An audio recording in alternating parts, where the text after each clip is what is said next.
Bien, vamos a continuar con la sesión y empezamos con la tercera sesión de comunicaciones,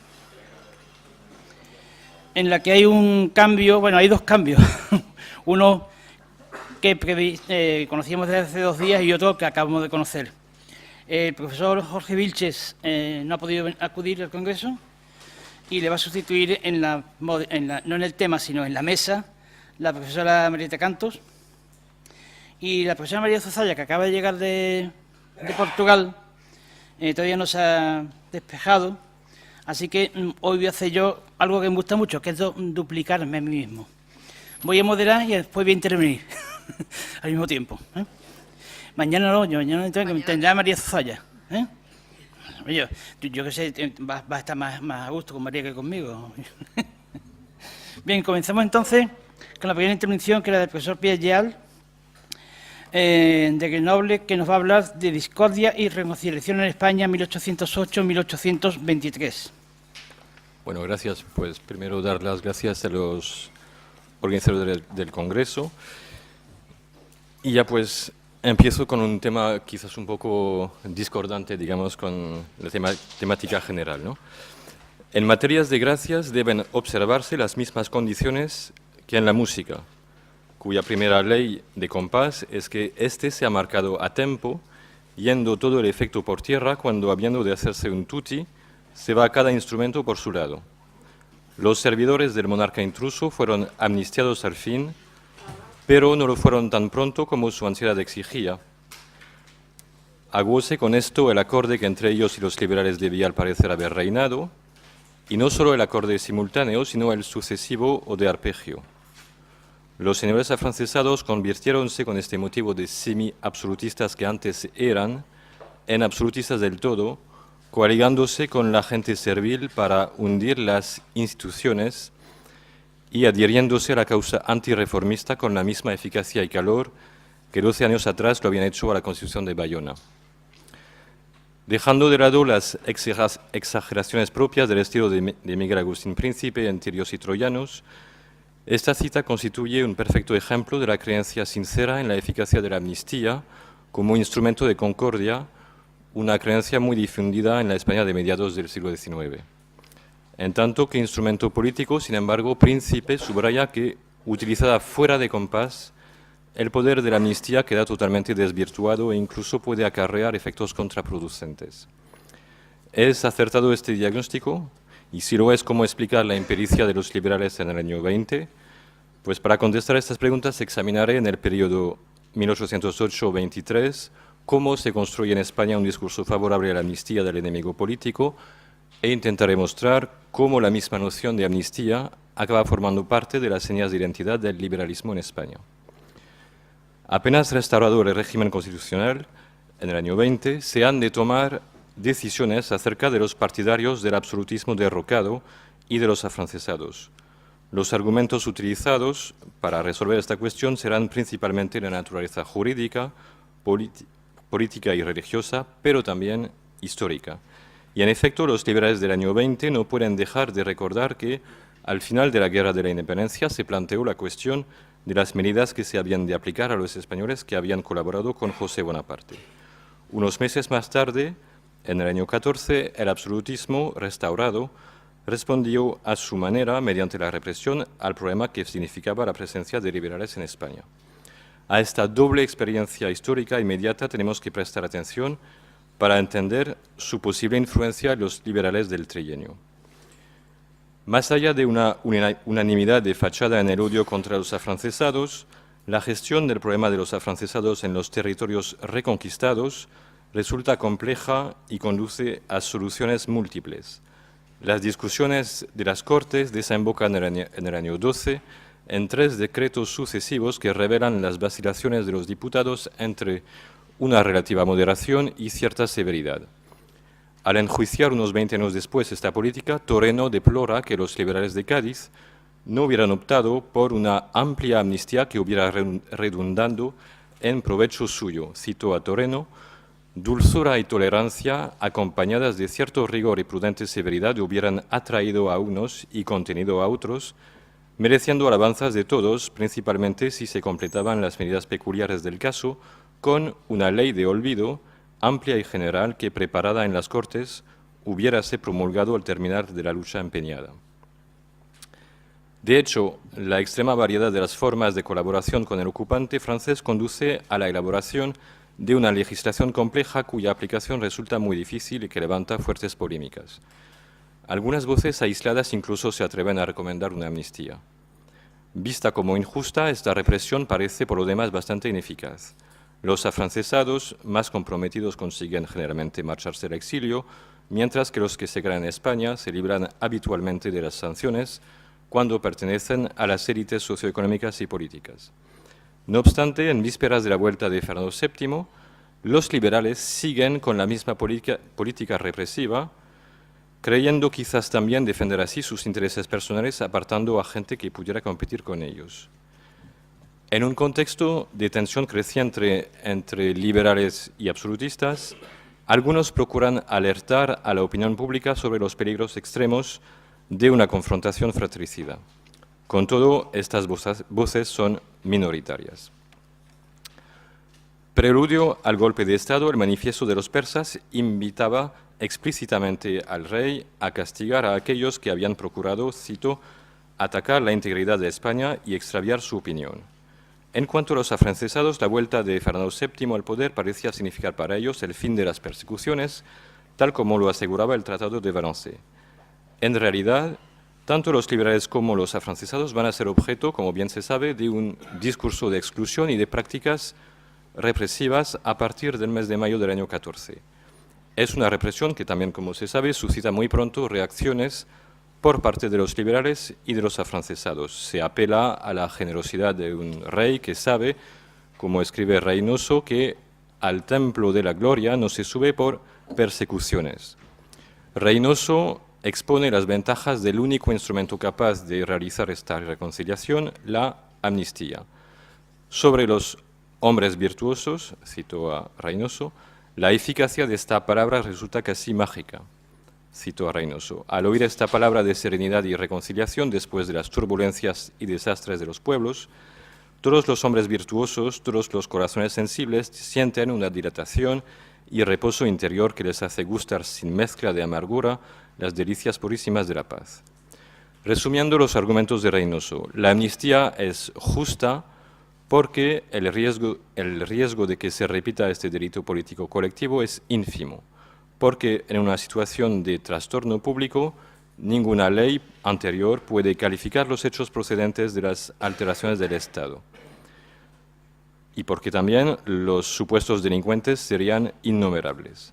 Por lo contrario, la persecución es impolítica porque, cito a Reynoso, nos ha arrebatado o nos inutiliza en la oscuridad un gran número de españoles y con ellos una multitud de luces y de recursos, porque favorece el deseo de venganza y porque la opinión general no la reclama. Y para apoyar su argumentación, pues Reynoso multiplica las referencias históricas sacadas tanto de la antigüedad como de la historia nacional e internacional, haciendo especial hincapié en la actitud modélica de Luis XVIII.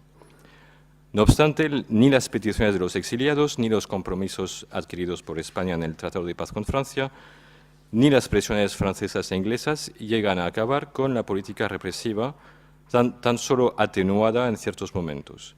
En el año 17, cuando el rey contempla realmente la posibilidad de una amnistía, solicita el parecer de algunas de las máximas autoridades eclesiásticas, militares y civiles, y la solución recomendada por la mayoría de ellas es una amnistía con condiciones, justificada por motivos económicos y políticos, además del imperativo cristiano de misericordia. Sin embargo, bien por la oposición de determinados ministros, bien por el recelo que alimentan las conspiraciones liberales sucesivas, este proyecto de amnistía general queda arrinconado. Lo mismo pasa con otro proyecto del año 19, apoyado esta vez por el Consejo de Castilla. El 8 de marzo del año 20, entre las primeras medidas que siguen al levantamiento de Riego, se halla la liberación de los presos políticos. Si esta decisión marca claramente una ruptura con la política represiva anterior, queda pendiente la cuestión de la gestión de los oponentes políticos. Así, el decreto del 15 de mayo del año 20 confina en distintos monasterios a los diputados que firmaron el manifiesto de los persas hasta que las Cortes juzguen sus eventuales delitos. En cuanto a la amnistía de los afrancesados, suscita tensiones entre el Gobierno y la Junta Provisional Consultiva, dictándose sucesivamente dos medidas contradictorias. Forman contraste con estas vacilaciones las palabras que se oían en la sesión inaugural de las Cortes el 9 de julio del año 20, anunciando una era marcada por la reconciliación. El propio rey se presenta como el portavoz de una Europa que aguarda del Congreso, cito, medidas de indulgencia para lo pasado y de ilustrada firmeza para lo sucesivo, que al mismo tiempo que afiancen la dicha de la generación actual y de las futuras, hagan desaparecer de la memoria los errores de la época precedente. Conforme con esta voluntad de reconciliación, las Cortes inician enseguida la reflexión, se constituyen comisiones encargadas de estudiar la cuestión de los persas, la de los afrancesados y la de los disidentes de América. Los debates que se dedican a cada una de estas tres propuestas de amnistía van a ser de una importancia muy variable. Hay un amplio consenso en torno a la cuestión de los disidentes de América que permite llegar sin dificultad a una decisión y al decreto del 27 de septiembre del año 20 que concede un olvido general, acorto la cita. Al contrario, las discusiones en torno a los proyectos de amnistía de los afrancesados y de los persas revelan las tensiones existentes en las Cortes sobre estas cuestiones. Finalmente, la Asamblea aprueba el 21 de septiembre del año 20 un decreto que autoriza a los afrancesados a volver a España, les restituye sus bienes y les concede los derechos de ciudadanos. En cuanto a los 69 diputados persas, el decreto aprobado el 26 de octubre del año 20 les exime de la persecución judicial prevista por la Constitución, que declara traidores a los que aconsejasen o auxiliasen al rey para obstaculizar la celebración de las Cortes, pero el decreto puntualiza que han perdido la confianza de la nación. Entonces, ¿qué argumentos se utilizan para llegar a estas medidas de amnistía? Pues una gran variedad de argumentos. Inicialmente, el enfoque jurídico es predominante y así algunos partidarios de la amnistía alegan la imposibilidad material por el elevado número de potenciales acusados de enjuiciarlos. Además del problema que supone el número de potenciales acusados, se plantea también la cuestión de fondo de su culpabilidad real en el caso de los afrancesados. Y se utilizan aquí los argumentos elaborados por la literatura afrancesada para intentar demostrar que, al no abandonar sus puestos, estos empleados atenuaron de cierta forma el rigor de la ocupación francesa. Por el contrario, los adversarios de la amnistía insisten en la extrema gravedad del crimen que no puede seguir impune. Así, el diputado Juan de Valle, por ejemplo, no duda en calificar a los persas de parricidas. La nación, lo cito, no podría ver con indiferencia premiados a sus parricidas a unos hombres que, olvidados de sus más sagrados deberes, sumergieron a su patria en la desolación y ruina, haciéndola sufrir en estos 6 años últimos la esclavitud más espantosa. Pero los partidarios de la amnistía recurren también a la literatura jurídica para reforzar su argumentación, citando, por ejemplo, el Tratado del Derecho de Gente del jurista suizo Vattel. No obstante, más allá de los aspectos jurídicos de la cuestión, se va imponiendo generalmente el enfoque político. El trauma que constituye para los liberales el golpe de Estado del año 14 les recuerda la necesidad de ampliar y de reforzar la adhesión de la población al sistema constitucional. Desde esta óptica, elegir la vía de la reconciliación aparece como una estrategia para afianzar rápidamente el régimen. Pero los partidarios de la amnistía no se contentan con afirmaciones generales. Se valen de ejemplos sacados de la historia de la antigüedad y sobre todo de la historia nacional. El diputado Cortés y López, por ejemplo, menciona a los reyes Recesvinto, Bamba o Enrique IV como ejemplos de monarcas que supieron sacar provecho de las amnistías concedidas a sus enemigos. A estas referencias históricas remotas se añaden pruebas mucho más recientes de la eficacia política de la amnistía. A la sangrienta intolerancia que llevó a la Revolución Francesa a la perdición, se opone la cordura de Luis XVIII o de Fernando I de las dos Sicilias, que han perdonado a los que colaboraron con Napoleón e incluso les confían altos cargos. Los adversarios de la amnistía, sin embargo, saben también adoptar un enfoque político y alertan sobre los riesgos de violencias en caso de aprobarse una amnistía. El pueblo, explica el diputado García Page, habrá olvidado ya quiénes eran los persas y qué era su manifiesto, pero el odio hacia los afrancesados sigue muy vivo en todas las provincias. Perdonarles supondría ir en contra de la mayoría de la opinión pública. Al contrario, los defensores de la amnistía expresan su confianza en la sensatez del pueblo, o por lo menos en la del cuerpo electoral. Aunque se concedan a los afrancesados los derechos de ciudadanos, los españoles serán lo suficientemente sensatos como para no elegirlos como representantes. No cabe duda de que son las circunstancias inmediatas las que orientan y atizan las discusiones. La hostilidad del contexto político europeo agudiza el sentimiento de fragilidad. En semejante situación, la cuestión de la unidad reviste una particular importancia. Observados por los promotores de la amnistía, los comportamientos de los afrancesados en particular suscitan, según el caso, esperanza o preocupación. Y en un momento en que se trata de hacer frente a las fuerzas reaccionarias, negarse a integrar a los afrancesados podría empujarlos a los brazos del enemigo, como lo advierte Moreno Guerra. Lo cito: ¿queremos acaso dejar a estos hombres fuera de España para que despechados vengan en la vanguardia del enemigo? En suma, mucho más que principios morales o una generosidad un tanto ingenua, son consideraciones estratégicas las que determinan la elección por la mayor parte de los diputados de una amnistía de los afrancesados y de los persas. Es de notar que entre los 118 diputados que votan a favor de la amnistía de los afrancesados, frente a los 36 que votaron en contra, se encuentran tanto moderados como exaltados. A pesar de estas amnistías, la promesa de reconciliación no llegará a ser realidad durante el trienio, como bien se sabe, ¿no?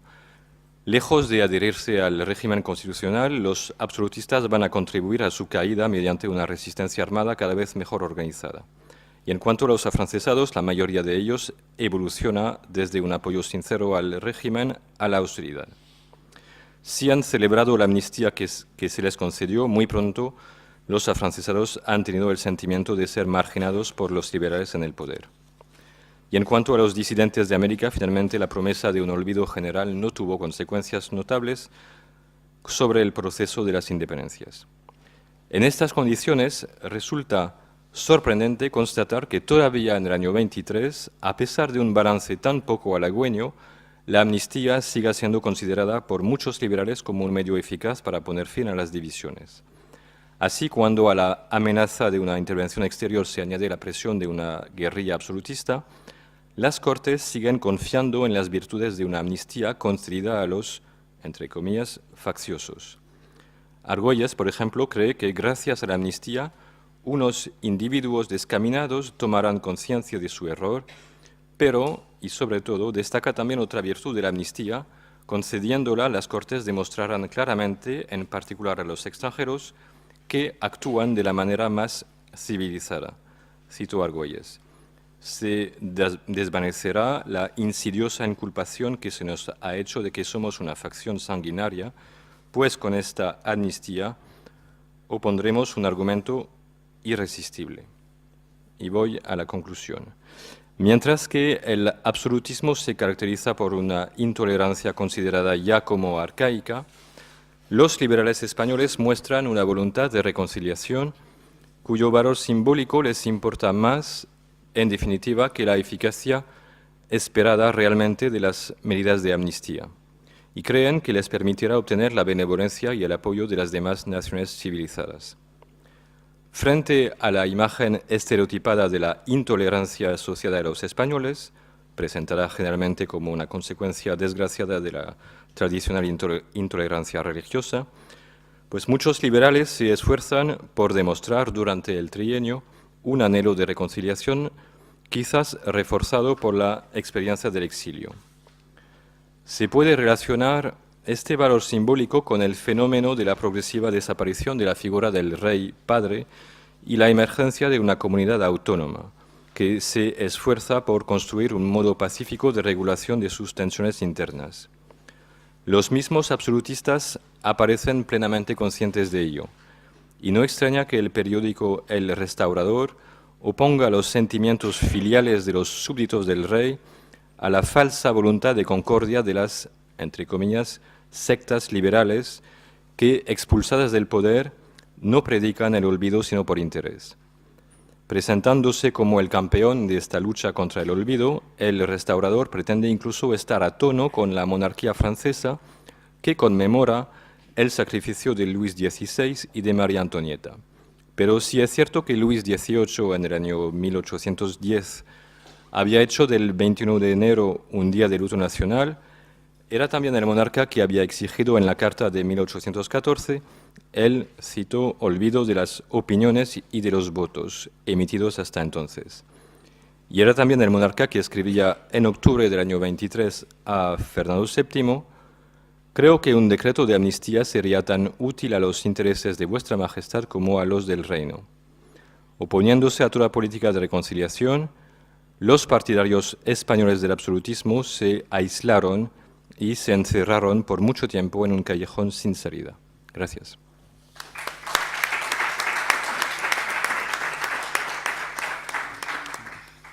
Gracias, profesor Jan. Entre otras cosas, por cómo ha medido el tiempo perfectamente, al tiempo ajustado. Perfecto, vamos, casi puntualidad suiza, ¿no? Cosa tremenda. Gracias. Bien, le doy la palabra ahora al profesor Mario Trujillo Bolios, que es imparte su docencia en la Facultad de Ciencias Políticas y Sociales de la Universidad Nacional Autónoma de México. Investiga en un centro de investigación de un nombre muy complicado que no voy a pronunciar. El profesor Trujillo nos va a hablar de los diputados novohispanos, presbíteros, abogados, teólogos y poetas entre exilio y el encarcelamiento ante la represión absolutista.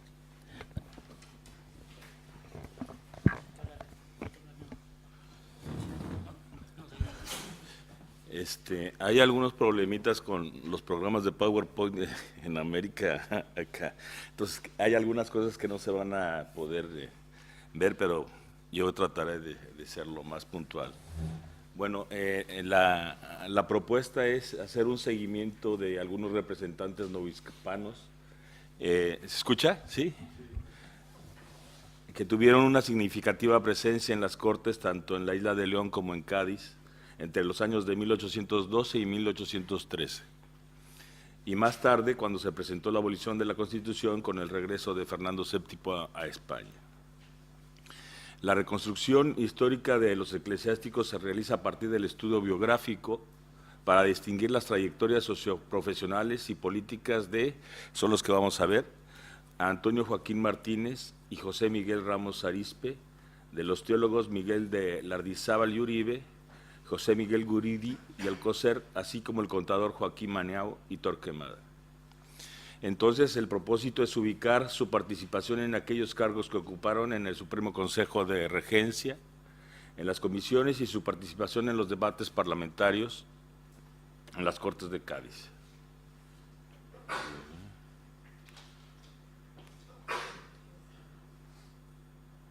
Vamos a empezar con Miguel de Lardizábal. A ver, sí, Miguel de Lardizábal y Uribe.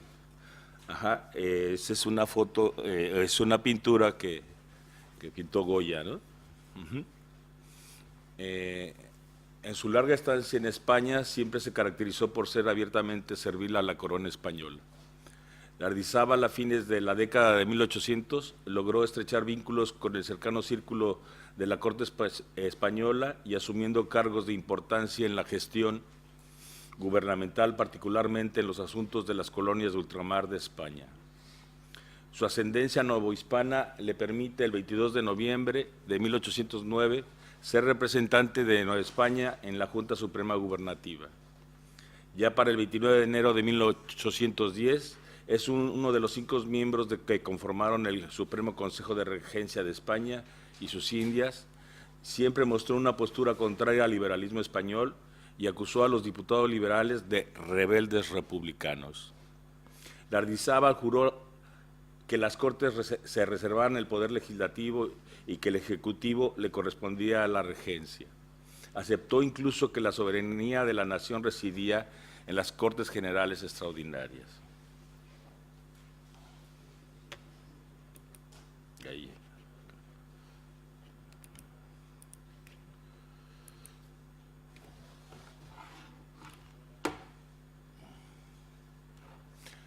Lardizábal volverá a la escena política en el año de 1814 y a tener un papel protagónico precisamente cuando se implementa la represión contra los diputados liberales, con el regreso de Fernando VII, así como en la coyuntura misma en la que se disuelven las Cortes en Madrid. Lardizábal será del grupo que delatara a los diputados liberales más beligerantes. Los servicios prestados por Lardizábal le fueron recompensados por el rey al dársele el cargo de secretario de Gobernación de Ultramar a partir del 2 de enero de 1815. Ahora vamos a ver, a este caso, a Antonio Joaquín Pérez Martínez. Existe un antecedente sobre el conservadurismo mostrado por Antonio Joaquín Pérez Martínez. Este se remonta al año de 1808, cuando hizo explícita su postura para que se le negara al Ayuntamiento de la Ciudad de México la posibilidad de erigirse como un gobierno autónomo. A Pérez se le consideró siempre como un abierto opositor a la lucha emancipadora de los curas insurgentes Miguel Hidalgo y José María Morelos.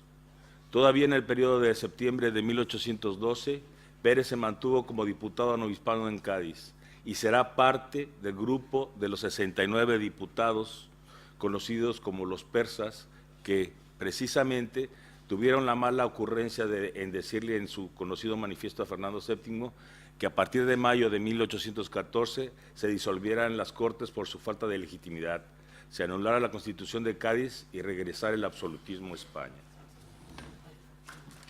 ¿Ve?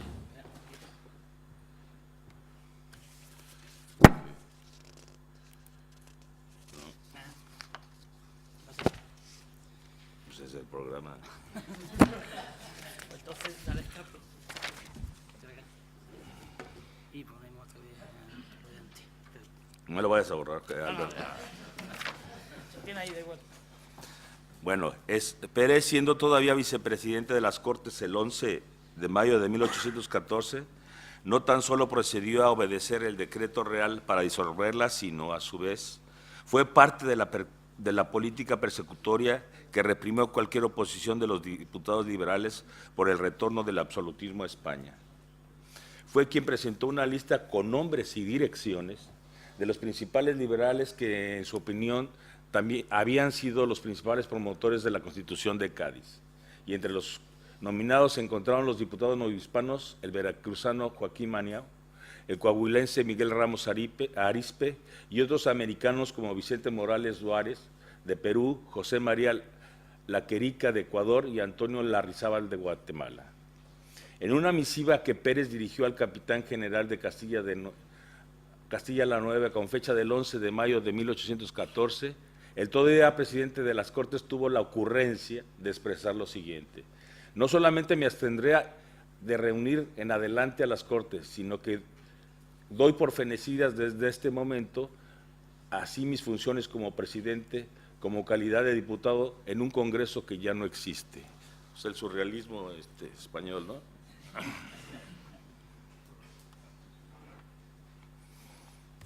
Por su servilismo, Pérez se hizo acreedor de la vacante que existía para ocupar el obispado de Puebla de Los Ángeles, desde agosto de 1814. El cargo lo mantuvo siempre e incluso se sostuvo pese a las adversidades que vivió con el regreso del régimen constitucional en 1820, en donde se estableció que todo aquel que hubiese sido signatario del manifiesto de los persas se le quitara los empleos y honores concebidos después del 4 de mayo de 1814. Pérez, como obispo de Puebla, logró movilizar al clero poblano y brindar su apoyo al llamado plan de Ayala a cambio de garantizar fueros como el poderío político y económico de la Iglesia en el proceso de independencia que llevó a la construcción de la nueva nación mexicana y que promulgara Agustín de Iturbide el 24 de febrero de 1821. El tejido fino entre la Iglesia poblana y el poder militar criollo se hizo realidad cuando el 27 de septiembre de 1821 Iturbide, acompañado del ejército trigarante, entró triunfante a la Ciudad de México. Pérez fue elegido presidente de la Junta Provincial Gubernativa de México y el 28 de septiembre de 1821 firmó el Acta de Independencia de México, primero el obispo y después Iturbide.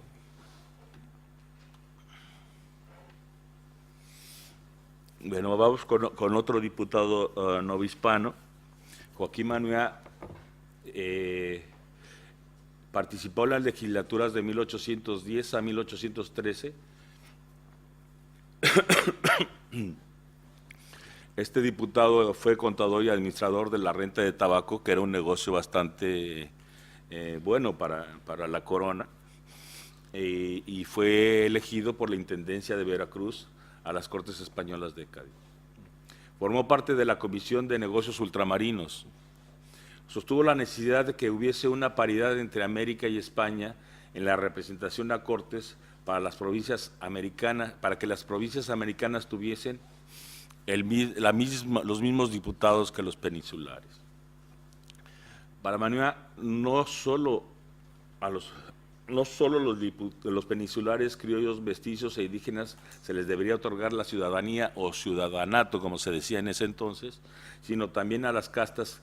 Las castas deberían tener estos derechos. Fue un debate muy fuerte en las sesiones si realmente a las castas se les iba a dar la ciudadanía.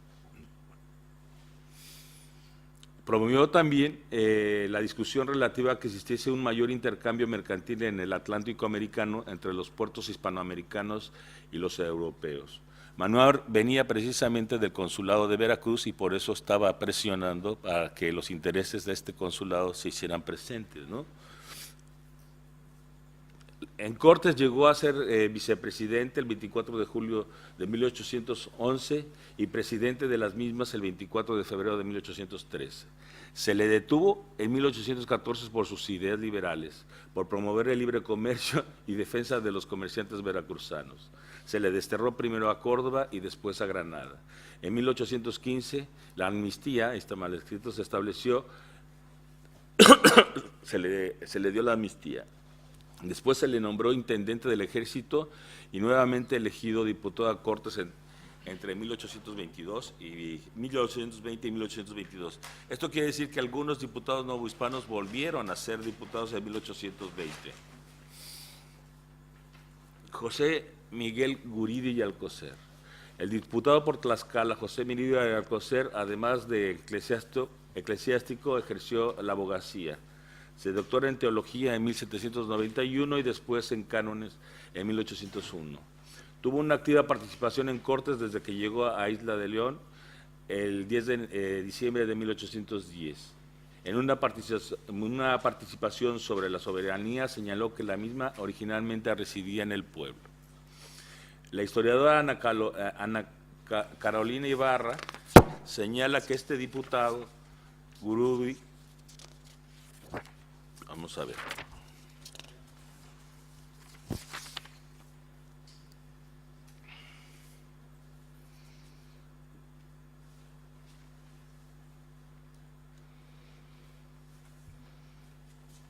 Señala que precisamente Guridi está planteando precisamente el abolicionismo hispánico.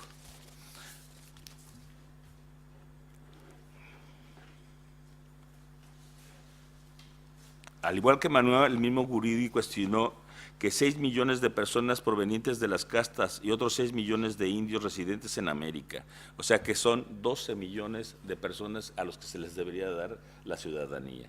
También planteó que había que partir de una nación hispana y que debería incluirse el sentido de proporcionalidad entre América y la península. Algunos documentos de la época sugieren que este diputado mantuvo relación con la insurgencia mexicana. No obstante, se manifestó en contra del fuero eclesiástico y apoyó a Iturbide como jefe del ejército trigarante.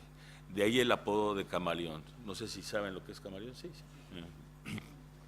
Guridi en el año de 1821 firmó el Acta de Independencia del Imperio Mexicano y fue miembro de la Suprema Junta Provisional Gubernativa en calidad de presidente.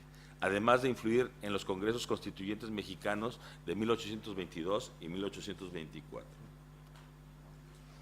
Finalmente vamos a ver en este caso a Miguel Ramos Arizpe, de víctima del absolutismo español a padre del federalismo mexicano. Fue uno de los diputados novohispanos más sobresalientes en las Cortes de Cádiz. Fue presbítero, doctor en Derecho Civil, abogado y cura. Elegido diputado a Cortes por el Ayuntamiento de Saltillo, provincia interna de Coahuila. Su presencia cubrió del 21 de marzo de 1811 hasta el 10 de mayo de 1814. Más bien se quedó hasta 1820 porque ahorita vamos a ver que quedó preso. Algunas de sus participaciones se refirieron a los aspectos relativos a la forma de actuar de la Inquisición que operaba en Nueva España, la libertad de imprenta y proyectos constitucionales. Su cuestionamiento llegó a las formas de gobierno, solicitando que en América ya no rigiera el antiguo despacho de negocios de ultramar y que se renovara la organicidad del Poder Ejecutivo, estuviese regido por el Ministerio de Gobernación, que tuviese a su cargo 3 secretarías: Gracia y Justicia, Hacienda, Guerra y Marina. También Ramos Arizpe fue parte del grupo de diputados novohispanos que insistió que la Constitución tuviese en cuenta la salvaguarda de los derechos políticos de los indígenas y de las castas. Otro aporte significativo de este representante novohispano fue cuando expuso una interesante discusión en octubre de 1811, relativa a las provincias de Oriente del Reino de Nueva España.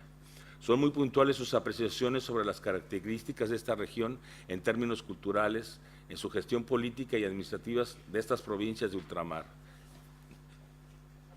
Nuevo Reino de León, Nuevo Santander y Texas. O sea, son las que están en la parte norte en el mapa que se presenta.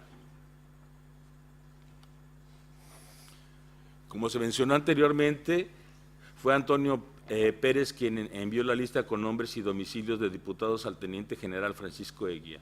En la misma estaba Ramos Arizpe, que fue detenido en Madrid el 10 de mayo de 1814 junto con otros diputados. Se le tuvo custodiado primero en el cuartel de guardias de Corps y después se le envió a la Real Cárcel de la Corona de Madrid. Este diputado novohispano tuvo que comparecer en 2 procesos criminales que se le achacaron y como consecuencia de la nulidad de todos los actos de gobierno constitucional. En el primer juicio, que duró todo el año de 1814, se le acusó por abusos en su encargo como diputado a Cortes. En el segundo juicio, todavía en la cárcel arzobispal de Madrid, se le trató de inmiscuir en apoyar al italiano Prudencio Panasotti, que trató de participar en el movimiento insurreccional en México. Aquí está la cartuja de Agatha Christie, porque ahí fue enviado Ramos Arizpe. Finalmente, Ramos Arizpe pasará un cautiverio de 5 años en la cartuja de Agatha Christie en Valencia y como una víctima más del regreso del absolutismo español. En enero de 1820, tras la revolución de Rafael Riego, es puesto en libertad Ramos Arizpe y vuelve a ser diputado novohispano a Cortes.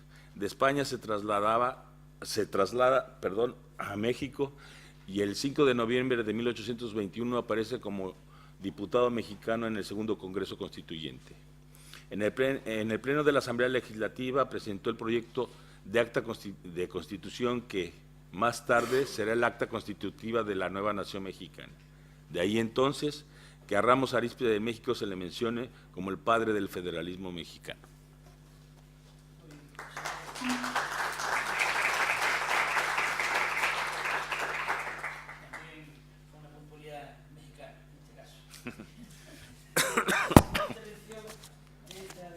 Alberto Ramos. La siguiente intervención es de la profesora Marita Cantos, de la Universidad de Cádiz, que yo sé que la profesora Cantos despierta pasiones, pero vamos, eso de ponerle música porque va a hablar. Vale. Bueno, a lo que iba. La profesora Cantos va a hablar de Cádiz, cuna del liberalismo, mecha del servilismo. Bueno, pues buenos días y gracias por estar aquí. Yo lo que voy a presentar en realidad son unas cuantas reflexiones que me han ido surgiendo a lo largo de las investigaciones que he ido haciendo y que están centradas fundamentalmente en la prensa y particularmente en el papel de las mujeres, en el papel que las mujeres han tenido en estos acontecimientos. De todas maneras, como el tema de las mujeres lo trataremos lo trataré en la mesa redonda, no me voy a extender mucho sobre eso, aunque haré algunas alusiones particulares, sobre todo sobre el comienzo de esta memoria, ¿no? Y lo que me interesa es plantear, pues por una parte, cómo, bueno, hasta fechas muy recientes o hasta la actualidad se sigue hablando de Cádiz como cuna del liberalismo.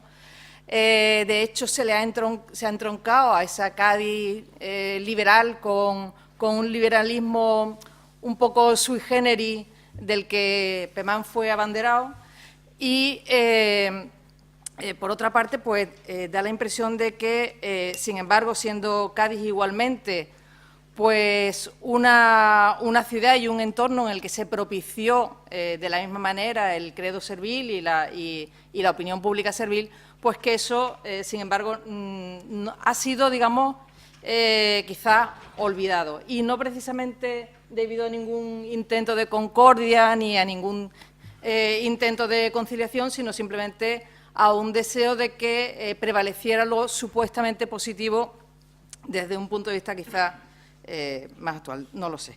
Entonces, lo que partía era de esa idea, ¿no? de tratar de ver pues cómo en los años de las Cortes, evidentemente, aunque en los debates parece que en muchas ocasiones la voz cantante la tenían los liberales y eran un poco los que tenían al principio, digamos, las ideas más claras, y eso se ve desde que Quintana publica el Semanario Patriótico ya en Madrid y luego lo sigue en Sevilla y luego en Cádiz. Sin embargo, que es cierto que los defensores del antiguo régimen enseguida van a entender cuáles son los mecanismos para excitar a la opinión pública y van a utilizar todo tipo de procedimientos para tratar de alentar esa opinión. Desde el punto de vista en que, en principio, ellos solamente cuentan con lo que es el púlpito como altavoz de ese pensamiento anclado en la visión del antiguo régimen, que es defensor de la monarquía y de la religión, y que favorece una literatura, en principio, publicada a través de folletos y bueno, pues generalmente muy relacionada con el carácter religioso de muchos de sus autores, que son fundamentalmente sermones, oraciones apologéticas, que tienen una literatura que sigue una tradición propia, pero que digamos que se actualiza al calor de los acontecimientos y de los debates que hay en las Cortes. Y eso, bueno, yo en estos años he ido viendo cómo en el caso de algunas de las mujeres que participaron en la opinión pública, precisamente porque están más acostumbradas a ese tipo de literatura que no a la que se va a desarrollar propiamente en la época de las Cortes, que digamos que es la más novedosa, que es la periodística, pues en principio su literatura tiene mucho que ver, incluso aunque a veces se vehicule a través de la prensa, como puede ser el caso de María Manuela López de Ulloa con el Procurador General y otros, el Diario Patriótico y otros periódicos en los que escribe, ya luego cuando también se marcha a Madrid, pues vamos a ver cómo, a pesar, digamos, de que ella inmediatamente aprende el mecanismo de lo que va a ser el artículo periodístico político, que ahora mismo se presenta casi siempre como artículo comunicado o artículo en respuesta de algún otro folleto, de alguna publicación anterior. Sin embargo, insisto en que tiene todavía mucho que ver con esa literatura de carácter religioso. En ese sentido, es curioso, y así lo han visto también algunos investigadores, cómo las mujeres aparecen adoptando un papel casi bueno, de ángel anunciador, ¿no? Ellas a veces toman la palabra como mediadoras de la voz divina, como emisarias del mensaje divino y portadoras de una sensibilidad que les hace inmediatamente condolerse de la situación pues, de Fernando VII, que es víctima del lobo francés, como se le dice continuamente en toda esta propaganda. Pero, por otra parte, vamos a ver también cómo muy pronto, bueno, no exactamente muy pronto, pero al calor de los acontecimientos y en el transcurso de los años, a medida que avanzan los debates y a medida que el pensamiento servil va cobrando mayor fuerza, vamos viendo la otra cara de esos ángeles, ¿no?, que ya no son meramente ángeles anunciadores del mensaje divino, sino que anuncian un poco la otra cara del ángel exterminador, ¿no? Y en ese sentido, pues a mí me interesaba ver precisamente esa otra cara de esos discursos, ¿no? En ese sentido, yo digamos que parto fundamentalmente de dos textos ya de 1813, uno de Frasquita Larrea, que es de abril de 1813, que es el folleto con el que ella se da a conocer en Cádiz, aunque no lo haga con su nombre. Después hemos podido comprobar que era suyo, que es el de Fernando en Zaragoza, Una visión, y que es un folleto en el que ella pues denuncia todavía de forma bastante tibia, pero denuncia toda el socavamiento que los liberales están haciendo del poder del rey, ¿no? Y leo un par de párrafos. Este es, como digo, del mes de abril. En el mes de abril se dan ya algunos detalles de su publicación. Oh príncipe feliz, cuanto idolatrado, llegarán acaso a tus manos escritos... Perdón, es de abril de 1814, no del 13. Llegarán acaso a tus manos escritos que desdoran la dignidad de tu ilustración y que forman la ironía más cruel de las saludables reformas que, contando con tu aprobación, ella siempre mete una de cal y una de arena. En principio, juega como que el rey, tal como se dice continuamente en las Cortes, está presidiendo, digamos, los debates y, por tanto, y que se tiene noticia de que efectivamente Fernando VII está de acuerdo con lo que se dice aquí, ¿no? Que, contando con tu aprobación, han decretado legistas sabios en bien de la patria.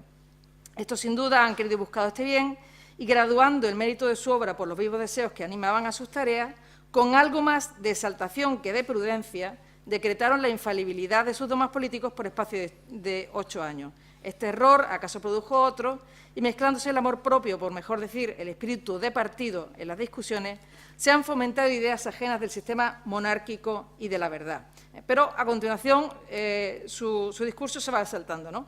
Una turba que se llama liberal por antonomasia esparce opiniones que, a no ser hijas de una exaltación de medida, debieran considerarse como abortos de la perfidia. Estos insensatos, sin más estudios que el pacto social, sin más criterio que el de sus pasiones y sin más voces que las aprendidas en el diccionario de la Revolución Francesa, procuran debilitar el carácter antiguo de la nación, sustituyendo frases vacías y altisonantes a pensamientos llenos y robustos, libertad de conciencia, al respeto con que sus mayores veneraban las decisiones de la Iglesia, la petulancia de la pluma al valor de la espada, la mezquina y fría vanidad al santo orgullo de la virtud, el libertinaje al amor y el interés propio, única cosa en que tiene sustancia, al bien general.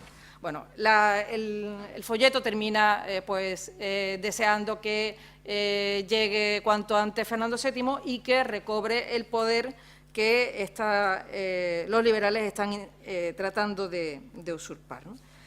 Y en esa misma línea, un poco antes, una manchega, María Manuela López de Ulloa, pues había publicado unos versos en el Procurador General, que eran los afectuosos gemidos, que, como este de Frasquita Larrea, fueron denunciados a la Junta de Censura.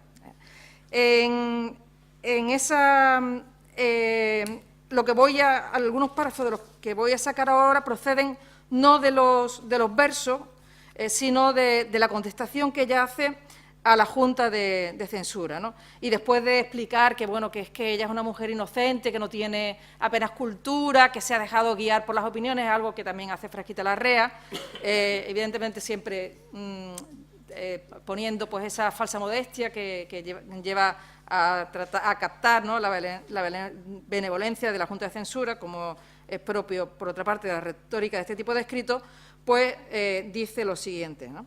Después dice la Junta de Censura, de una detenida lectura en que se notó por los vocales, primero, que en dicho impreso se califica de viles españoles a los que usan de las voces independencia, libertad, nación, ciudadano, igualdad y derechos imprescriptibles que tan sabiamente ha sacado nuestras Cortes del olvido en que ellas hacían, con la formación de una Constitución política y jurada y reconocida del modo más auténtico por todos los pueblos, y en cuyas páginas están dichas voces consagradas solemnemente.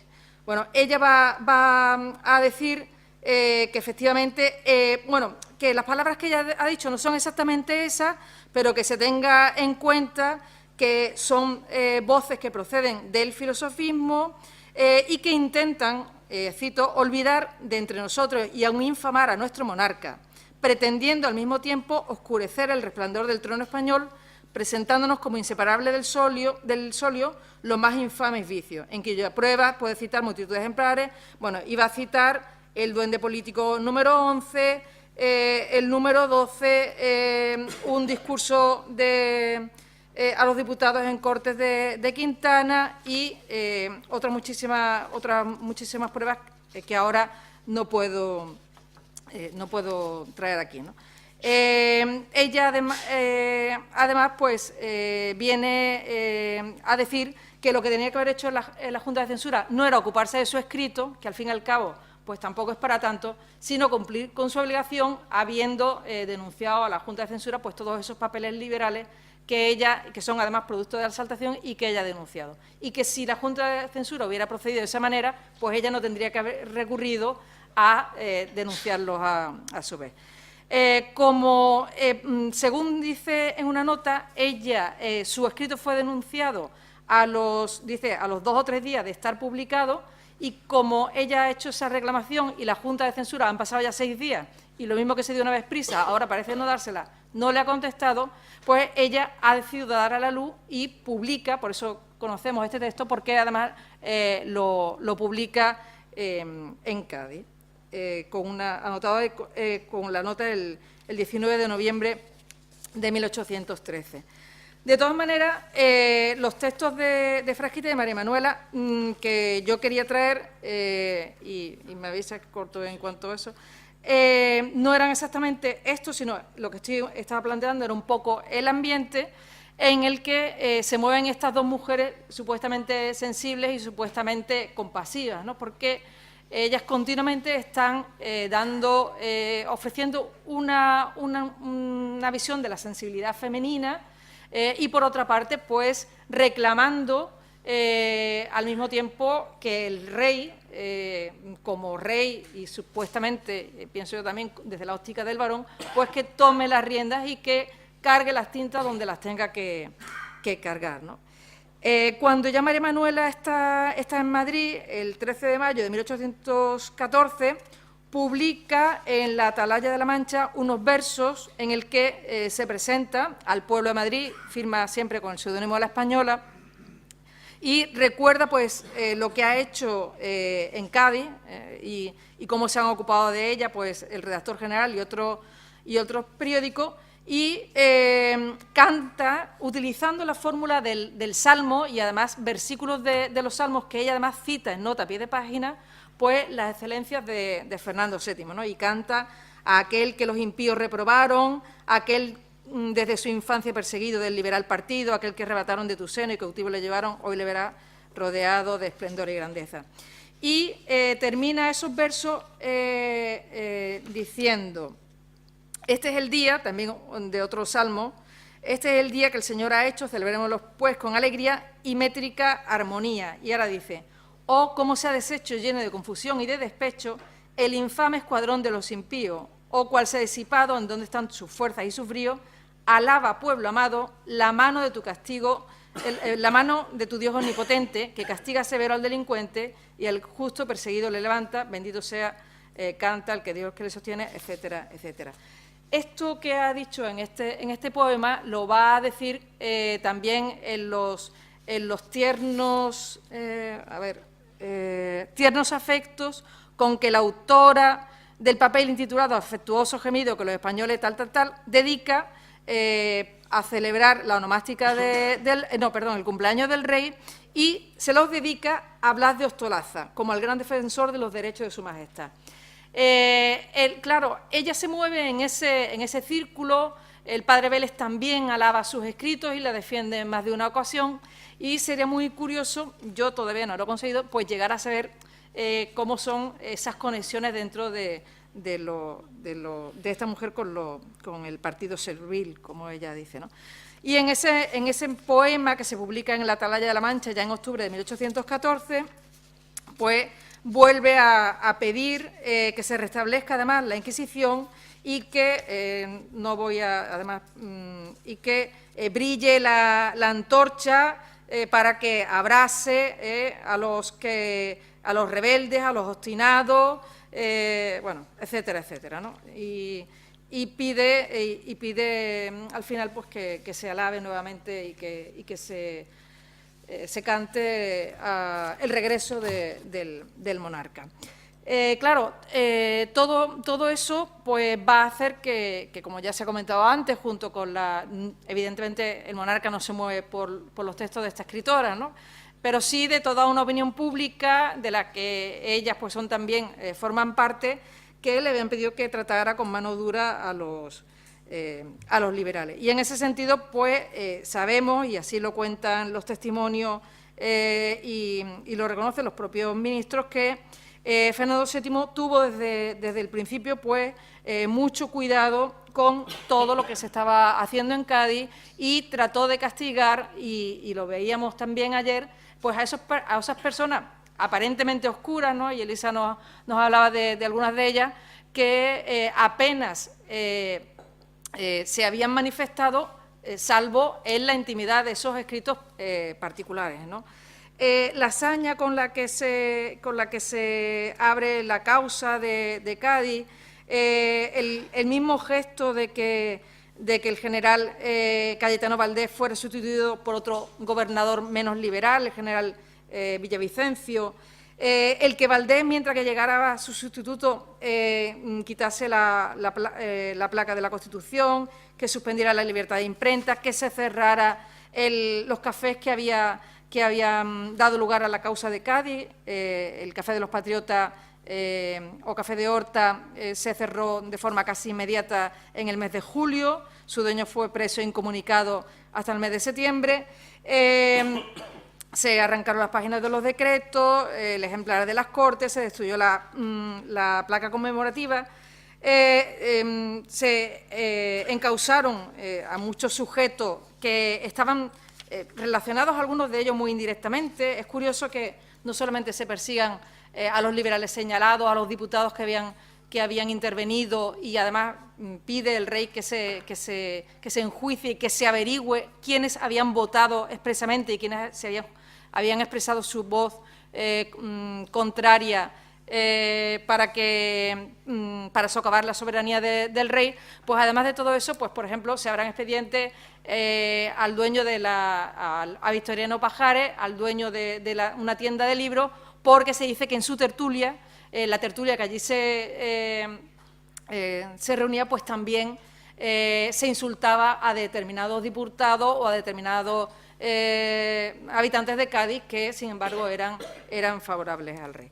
Bueno, como digo, esto, y no me quiero pasar, es una investigación que está en curso, pero que a mí lo que me gustaría rescatar, y luego queda toda esa otra parte del trienio, de las sociedades patrióticas, que parece que las de Cádiz y las de San Fernando son las primeras, pero al mismo tiempo pues hay igualmente movimientos ciudadanos ya en esos mismos años que intentan pues que esas sociedades patrióticas no prosperen, o que van a arrancar la lápida del enterramiento de Capmany, o que van a tratar, bueno, que van a tratar, no, que embadurna, ¿no?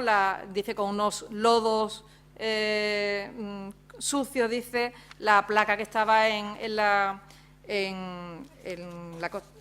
placa en honor de la Constitución. Bueno, son pequeños detalles que yo creo que hay que seguir reconstruyendo y que nos deben ayudar a tener una memoria no tan sesgada como la que yo creo que hasta ahora pues hemos venido teniendo de la participación de Cádiz en estos acontecimientos. Muchas gracias.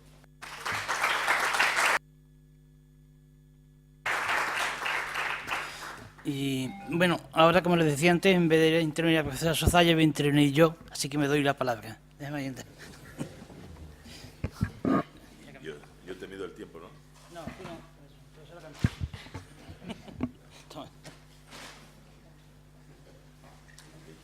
De todas formas, no creo que ocupe mucho tiempo yo. Mira, funciona. Bien, lo que voy a presentarles es un documento que en principio cuando lo están ustedes viendo es suficientemente conocido, que es ese famoso grabado que se llama El monstruo gaditano, que a propósito en la presentación lo pongo como generalmente se encuentra si lo buscan ustedes en Internet, porque la única imagen completa que aparece es esta, que pertenece a la empresa Oronov, que es la que tiene los derechos de difusión del grabado. ¿Y alguien más? Sí, yo también.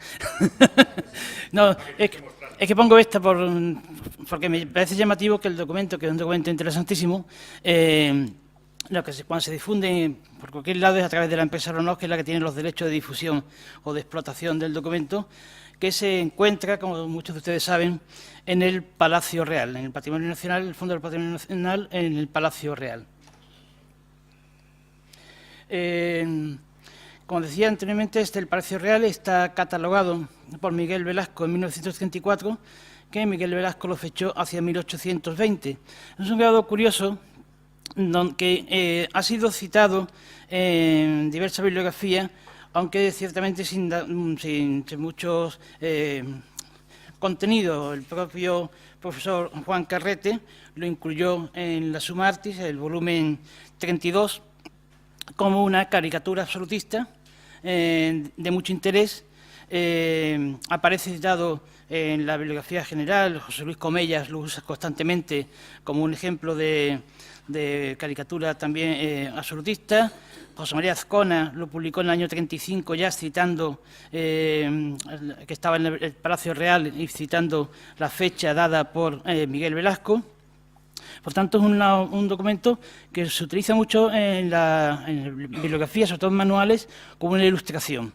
Como ustedes saben, ese grabado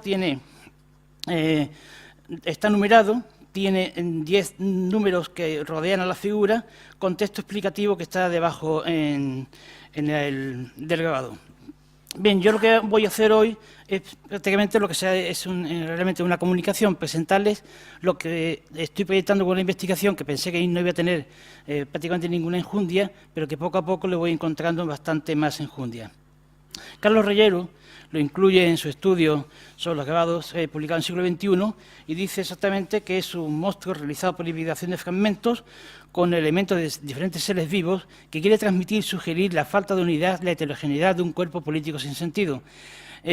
Como también indicó el profesor Carrete, Carlos Reyero ve influencias de las caricaturas británicas del final del siglo XVIII, en caricaturas políticas del final del siglo XVIII.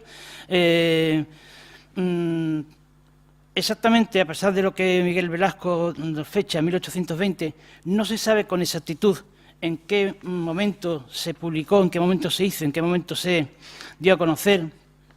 Me gustaría señalar que el título, el monstruo gaditano, que se refiere evidentemente a la Constitución, es un término que aparece en muchas ocasiones, sobre todo a partir de 1815 y 1816, muchos sermones que se van dando en torno a motivos, a alegrías porque ha muerto Fernando VII, penas porque ha muerto algún personaje, alude siempre a la Constitución como un monstruo, incluso que Simón Bolívar la llegó a calificar como monstruo a la Constitución.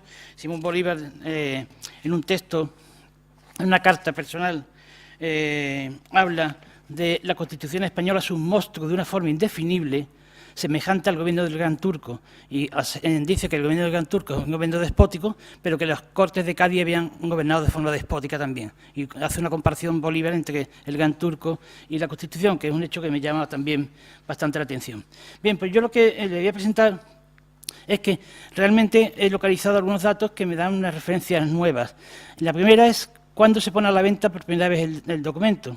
El documento aparece puesto a la venta el 17 de junio de 1823, lo anuncia el Procurador General del Rey, el número 20 de esa fecha, 17 de junio del 23, una sección de anuncios con un texto que no tiene desperdicio. El monstruo gaditano, estampa de mucho mérito en medio pliego de marquilla, que representa un monstruo horrible K, punto suspensivo, cagando, la Constitución, con el cetro, la corona, mitras, báculos bajo sus pies, como se deja ver en estos versos. Es la primera cita del documento. Mi figura es muy chocante, pues en él te presento una idea o argumento de mi sistema expirante. Y el final no tiene desperdicio. Todo fiel cristiano lo debe comprar y todo liberal o negro la debe tener para mirarse en ella al levantarse de la cama, al comer y al acostarse. Se vende en la herrería de la Villa, Plazuela de Santo Domingo, a 2 reales absolutos. Absoluto. Bien, pues la que yo les presento es que he localizado un manuscrito que pienso, y estoy empezando a estudiarlo y lamento no poder sacar conclusiones sobre ello, que pienso que es el borrador base de lo que va a ser este grabado. Un documento que tiene un dibujo, que lo tiene usted aquí a la izquierda, que es diferente al que se publicó finalmente, pero que en el fondo, si se fijan bien, es parecidísimo.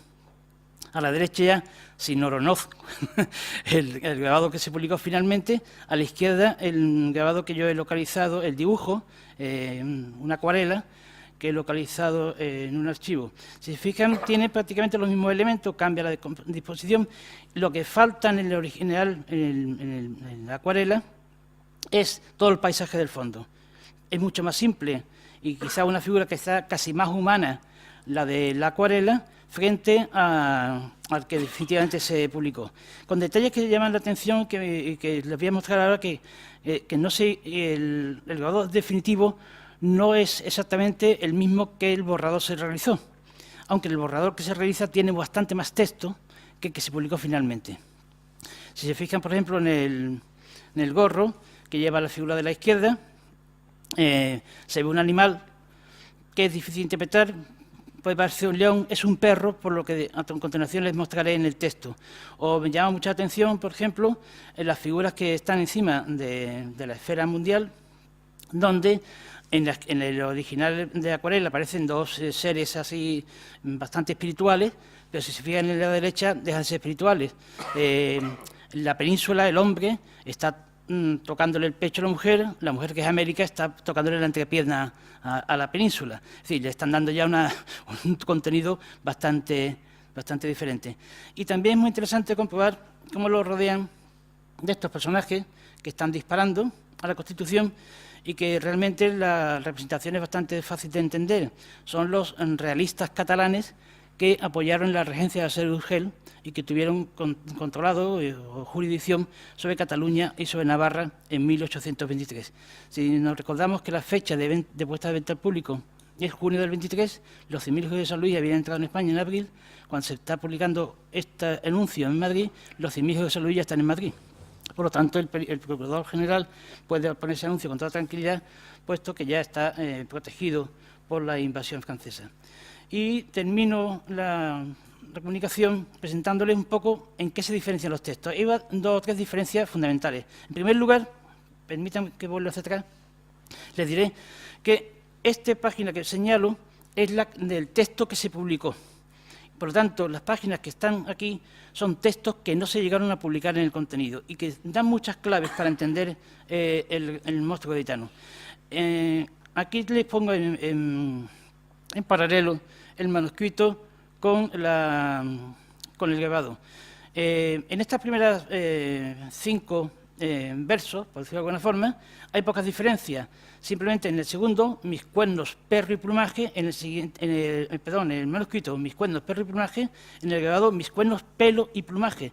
Les aseguro que pone en el manuscrito perro, no hay diferencia. Teniendo en cuenta además que el perro, que aparecía en el sombrero anterior, que aparece, perdón, aquí, es un signo diabólico en la tradición greco-romana. Por tanto, tiene sentido que en todos los signos diabólicos que está poniendo en el gorro incluya al perro. Aquí se traduce por pelo. Son prácticamente igual hasta llegar al último verso, en donde, acabando con esta que sostiene el fanatismo, yo plantearé el ateísmo, ¿qué triunfo entonces, qué fiesta? Y aquí en el grabado cambia el ¿qué triunfo entonces, qué fiesta? Por y fundaré toda secta. Las diferencias fundamentales están en el final. Observen que en el manuscrito solo hay 9 estrofas, en el grabado final hay 10, donde hay algunas diferencias. Las primeras son iguales, no dicen exactamente lo mismo. En el segundo, en el manuscrito, lo que pone el mundo entero en ambición y en el deseo de mandar para poder acabar cuanto persiguen mi encono, lo transforma en el número 9, prácticamente con el mismo texto. El número 7 del grabado estaba aquí, es el número 9 del manuscrito, y hay algunas variantes, porque yo, que la hice tragar desde el centro del abismo, os la vengo aquí a cagar a impulso de servilismo. En el otro dice, porque yo os la hice tragar desde el centro del abismo a impulso de servilismo, hoy la vengo aquí a cagar. Añade uno que no está en el manuscrito, el número 8, con la cola yo os halago y ¿qué os parece el buen querer? A hijos de Lucifer, que con estas os doy el pago, y el 9 es el número 7.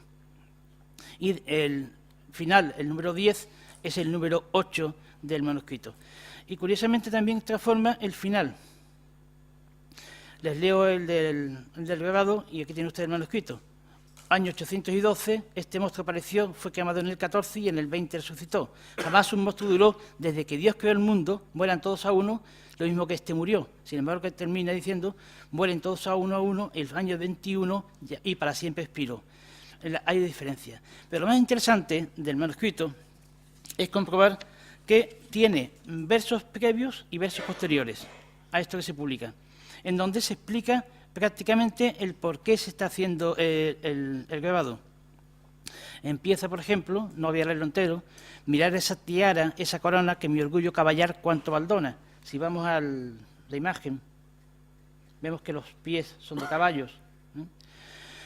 Porque así se consigue nuestro intento de una y otra mirar hasta el cimiento, la religión llamado fanatismo y el gobierno de reyes despotismo. Sin rey ni religión los liberales dicen liberar al mundo de mis males, de 1000 males. A mis pies quedarán estos trofeos si llegan a reinar mis corifeos. Le está dando la explicación de lo que va a plasmar luego en el dibujo. O después de los 9 versos que se publican en el grabado 10, vuelve a terminar con otros versos que explican también el documento.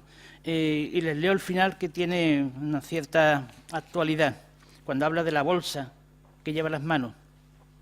Esa bolsa redonda y tan henchida es la misma avaricia desmedida, objeto del sistema furibundo de chuparse cuanto tiene este mundo. En ella están de plata los millones, que son robos y no contribuciones, exacciones injustas con de 1000 modos, con que hoy se abruma a los pueblos todos.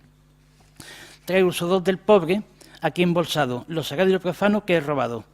En este bolsón viene metido el oro que defrauda a mi partido, para castear los gastos importantes de tantos sobornados intrigantes, soldados prostituidos que han jurado servirme por el precio proyectado, olvidados de Dios y sin conciencia, míralos con señales de impaciencia, y si el dinero a su bolsillo mudas, ahorcados lo verás cual otro Judas. Bien, como ven ustedes, el texto y el documento necesitan un mayor estudio.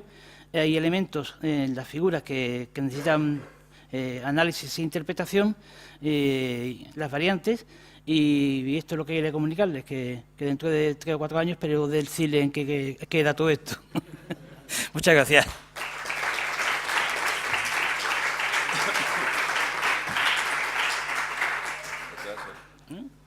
Sí. Mira tú. Bueno, bien, y ahora abrimos un turno de debate, si alguien quiere intervenir, preguntar alguna cosa. ¿Lo has encontrado por casualidad o has sido una fan? Te digo cómo lo he encontrado. Cuando se suscitó la polémica sobre el viva la Pepa, le explico a quien no tiene el ajo, Aquí un compañero, historiador, dijo que se empeñó en demostrar que el Viva la Pepa no se había dicho nunca.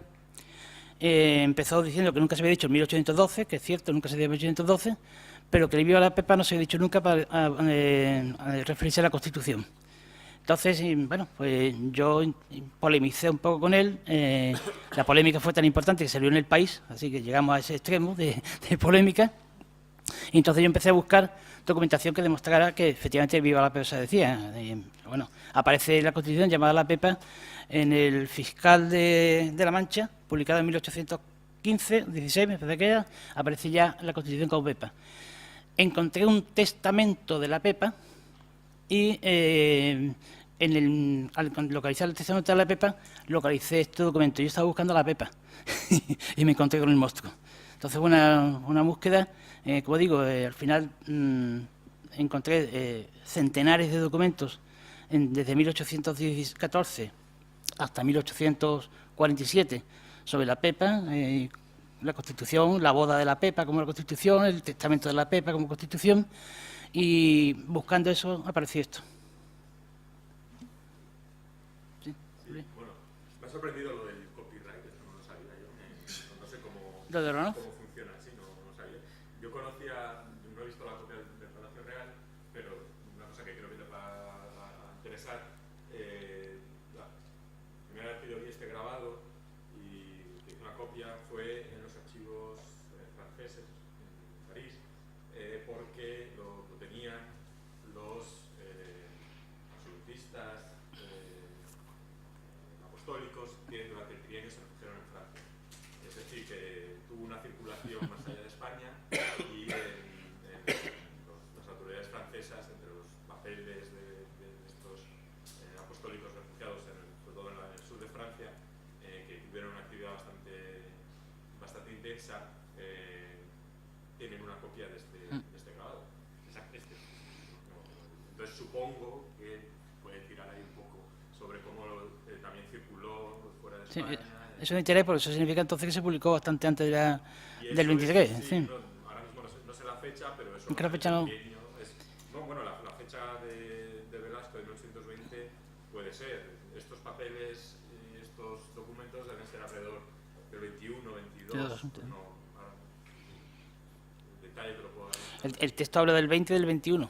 Pero bueno, Y en el manuscrito habla del 20 y del 21, con lo cual tiene que ser en el momento. Y la edición es cuando no tengo clara. Bueno, ahí no tiene imprenta ni tiene nada. Y a cambio de esta información te quería pedir otra información, que es la cita esta rápida que has hecho sobre cómo Bolívar comparaba la Constitución con el Gran Turco. Sí. Es que me da cuenta que lo he encontrado en un texto de Melchor Fernández Almagro. Bueno, luego me dan la referencia. Sí. Te digo que yo acabo de terminar un artículo sobre cómo los liberales españoles comparaban a Fernando VII con el Gran Turco. La metáfora del turco como, Sí. como polémica. Por eso me llama la atención que Bolívar haga lo mismo con la Constitución. Claro, también hay algunos absolutistas que la utilizan también, hablando de los liberales. Bueno, es un tema polémico que se usa mucho. Es un libro de Fernández Almagro publicado en el año 57, pero me da cuenta que no tengo apuntado el título del libro. Después te lo busco y te lo doy. No, es algo sobre la emancipación de América de Fernández Almagro, del año 57. Pero me da cuenta que no tengo el título. Tengo Fernández Almagro, Emancipación 57 y eso. Así que los tengo aquí. Vamos, te lo doy. Bien, ¿alguna intervención más? A mis compañeros pobres, ¿no?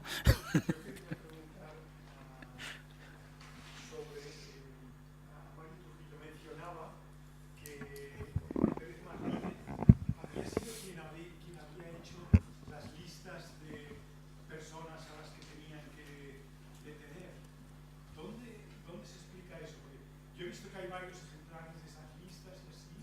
¿Hay algún dato? ¿Dónde podría encontrar? En México, a través de los siglos, está la referencia que él tenía ese listado, porque era el presidente, ¿no? Sí, entonces, y se lo pide precisamente esta gente de la policía o de las guías, ¿no? Ajá. pero lo que yo estoy tratando de averiguar es qué es lo que hay atrás, ¿no? O sea, cómo desde Fernando VII empiezan a crear todo el plan y cómo los van buscando, ¿no? También hay un seguimiento en el caso del otro diputado, la descripción de cómo es su casa, ¿no? Y hacen entrevistas o si no le quitan los papeles o no. O sea que fue una represión bastante delicada, ¿no? Para tratar, y lo que decía Marieta es, se registra inclusive lo que hablaban en las sesiones de las Cortes, ¿no? O sea que la represión tenían grabaciones y tenían videos y tenían toda una serie de cosas porque no solamente eran los nombres y los domicilios, sino tenían un antecedente, ¿no? Tenían un antecedente. Profesor Zaya, me parece mal que pida la palabra si no ha querido hablar antes, pero vamos. Iba a preguntarte si sabes, o si no, comentártelo ya, si aparece este grabador retratado en esta colección de estampas populares que hace Ceferino. Ah, sí, no, se me olvidó decirlo. Ceferino Rojo hace una copia del grabado y dice simplemente un dibujo de los pocos dibujos contra la Constitución que aparecen, Ceferino Rojo, aparece copia lo que viene en el grabado y el dibujo que él hace. Y luego una pregunta a Marieta, que era, no voy a tratar a las mujeres como en la época.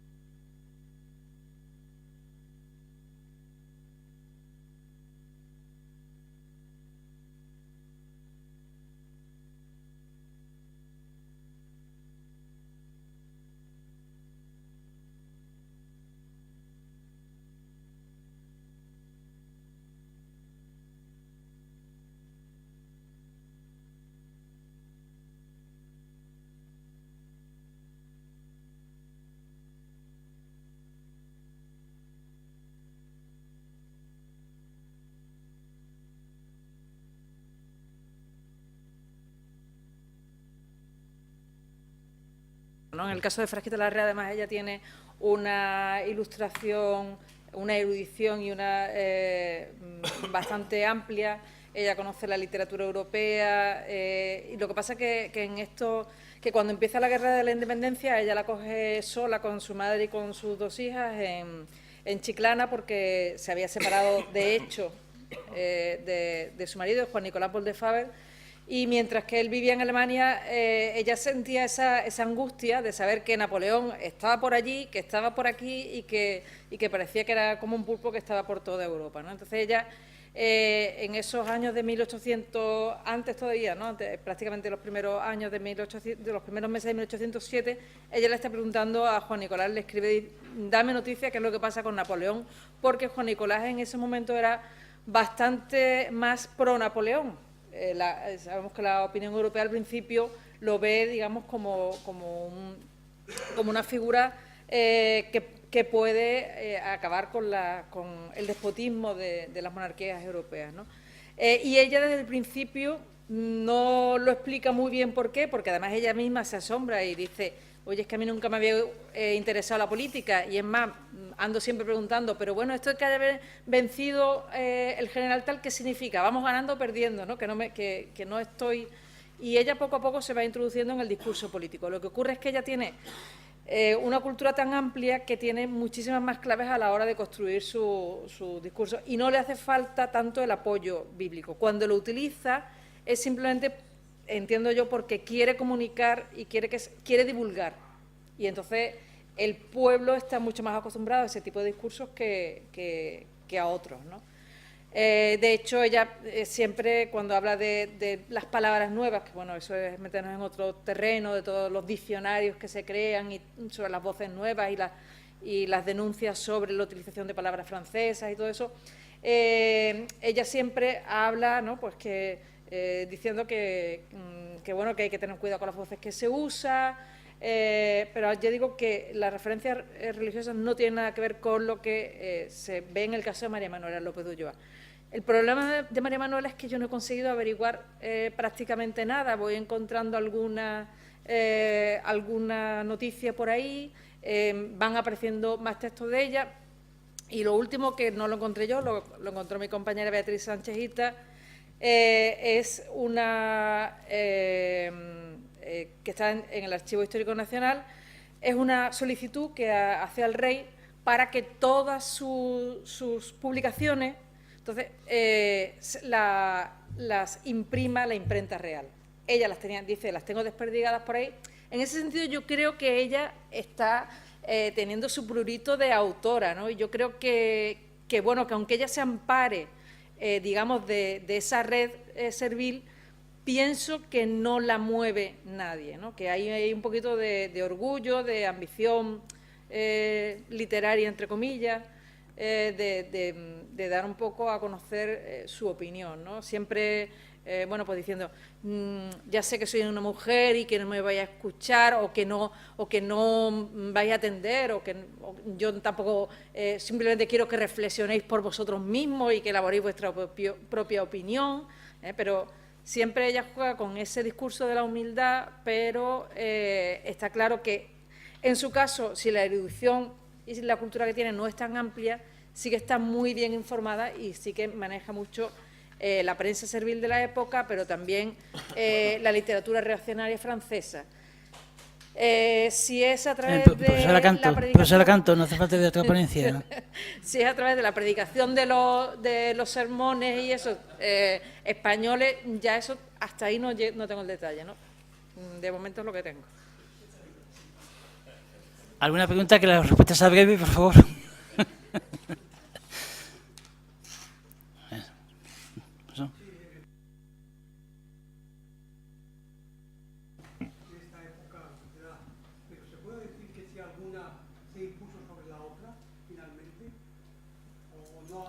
O si hay empate, no sé.